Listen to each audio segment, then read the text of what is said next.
What I've got here is the 2019 Honda Pioneer 700 4-seater.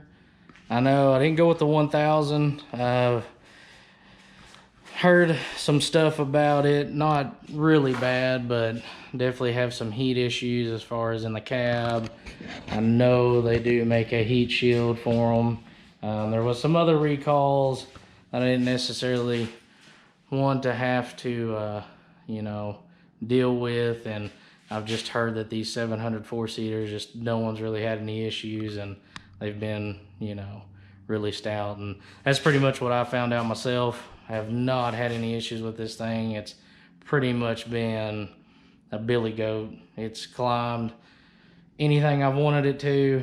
I've been in a few sketchy, you know, climbs, and you know, you just can't, especially, which I know it's unfortunate because the talons don't come with it, but you just can't beat that front diff lock. It saved me a couple times. You just can't go wrong. So I was just going to show a few things I've added to it. That some 700s I haven't really seen have. And so if you've got any questions or if there's any input, I'm always looking for new cool stuff to add. So just let me know. So starting off with the tires, I went with the 27-inch buckhorn, or the big horns, the 2.0s, and I've got the Fox.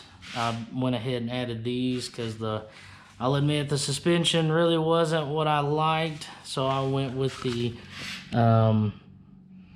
Fox shocks.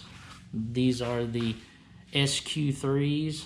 So what's nice about those is it's kind of hard to see here, but there's actually a switch there, so you can actually adjust it between 3 different settings, depending on what riding style you're going to have. As you can see, I've left it in 2 because unfortunately I'm going to have to, so if you do this modification with your 700 4-seater or 700 2-seater, you will have to modify the headlight area in order to move your switch over, or else you're going to be pretty much stuck in position 2, which isn't a big deal.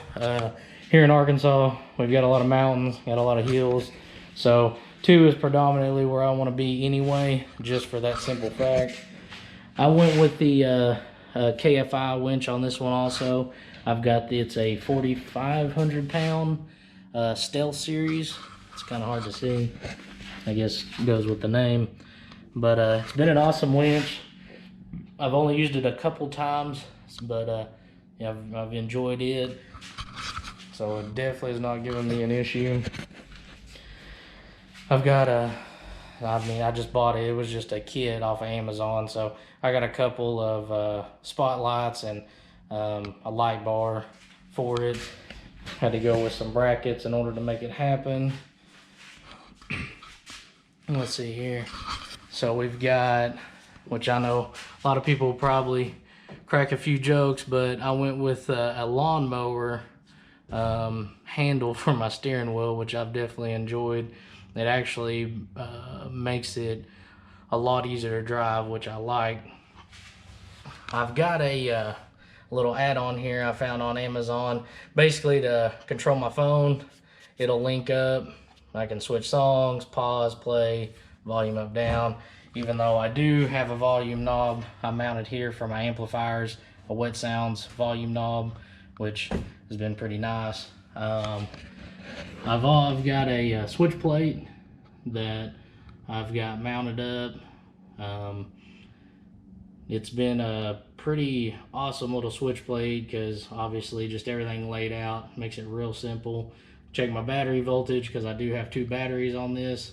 And then obviously you've got all your different stuff as far as lights, stereo, etc. And I even have a USB port. Sometimes you gotta charge them phones out on the trails. Let's see here. I went with the MB Quart NA 400.2 amplifiers. I seem to like those the best as far as compact marine amplifiers. Of course, they're probably not fully waterproof, but they're water resistant enough for me. Of course, got everything all, tucked away as far as wired up. Actually ended up using the windshield bracket in order to mount the amps to a just a universal winch plate for ATVs, and so I mean it is definitely on there, because of course when everybody goes riding, if it ain't tight, it's gonna fall off, gonna break, gonna have issues, just no fun. So I just got a couple little spotlights mounted up, little LEDs. It goes with the the light bar that I've got up front. It just kind of gives me some views all around.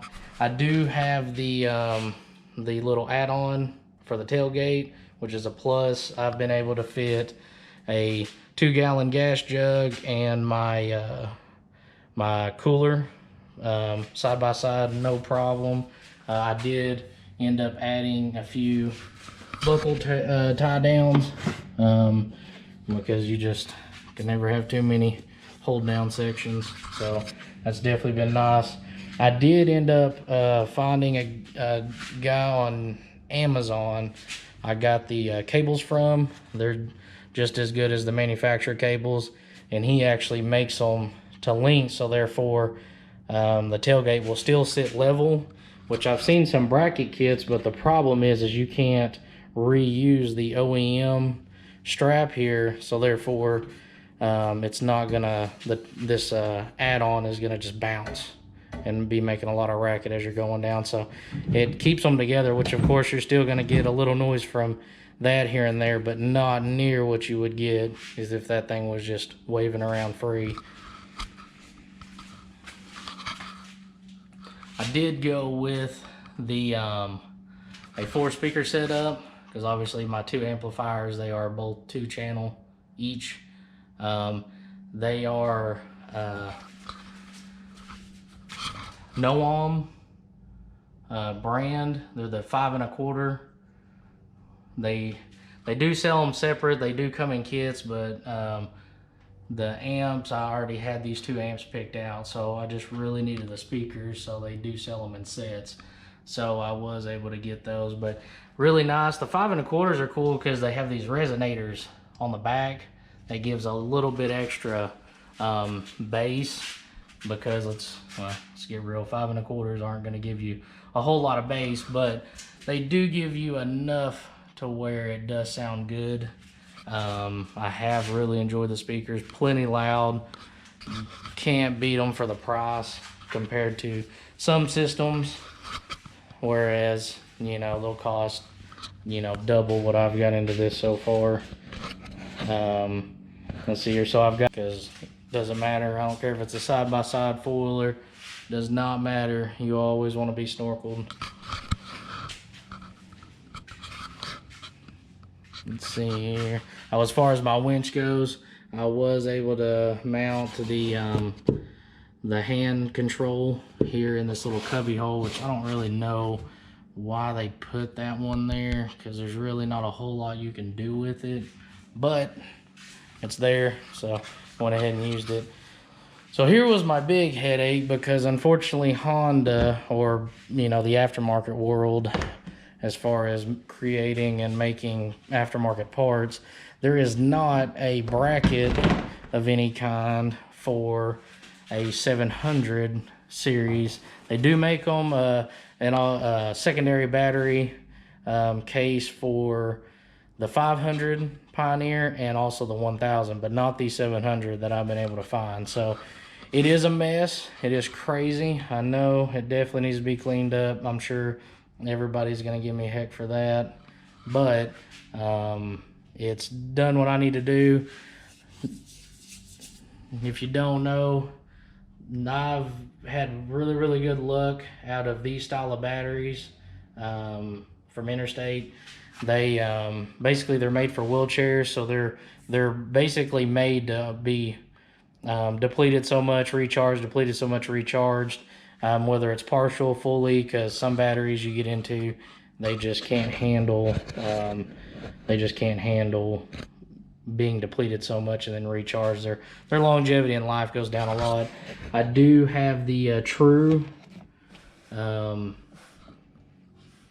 smart charger, so that way I can charge both my Honda battery for the starting side and my auxiliary battery for pretty much everything else.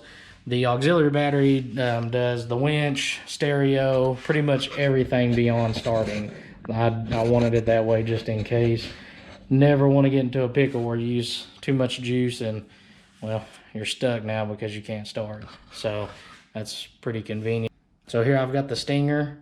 Basically what it's for is once it's turned over and the engine is completely turned over, it will allow power to pass, so that way my fuse panel and all my switches up front will work and everything else will function as it should. So that's my wild, crazy wiring job. Doesn't look pretty, but it does work, and that's kind of all that matters at this point. So if you need any info on that, just hit me up. I plan on in the future trying to do a little bit different case for that auxiliary battery, because at the time I'm just using a generator transfer switch box is what I'm using. So of course, with everything else, I always got to have a little sound. So I've got the other Titan Quiet Series HMF. This one is a slip-on series. They do give you the option for a slip-on or a full exhaust on the 700 series. So I decided to go with it. Like I said, don't need crazy loud sound. Just need enough to sound good and something I can enjoy. I just got this plain slip-in receiver with the D-ring, mostly just for, you know, pulling people out, making it a lot easier. I do, and I always recommend, especially on side-by-sides, because they are, you know, more tend to get beat up and they tend to hit everything. So I do have the A-arm guards on front and rear, just to protect those axles and protect those A-arms. Got them on the front and the rear. Also, I've got the full, I don't know if you can really see it real well, but I've got the full skid plate. It is pretty thick. I mean, it's definitely doing what it's supposed to do. Went through some rock sections and creeks and whatnot, and it's definitely been real nice. Which, as you can see, I've went through a few rock sections in a creek. So Honda definitely makes their stuff pretty stout, because yeah, I had a rock pretty much stop me dead in my tracks. But the front metal plate there did what it's supposed to do. Took the blow and took a dent and kept on chugging. So this is the 2019 Honda Pioneer 700 4-seater. Like I said, just give me a shout, any questions, or if there's any cool add-ons people's done I don't know about. Just let me know down in the comments below. I will, in the description, put in there for where I've got some of this stuff, so that way if you need to purchase it yourself, you can do that. But if anything else, just hit that subscribe button,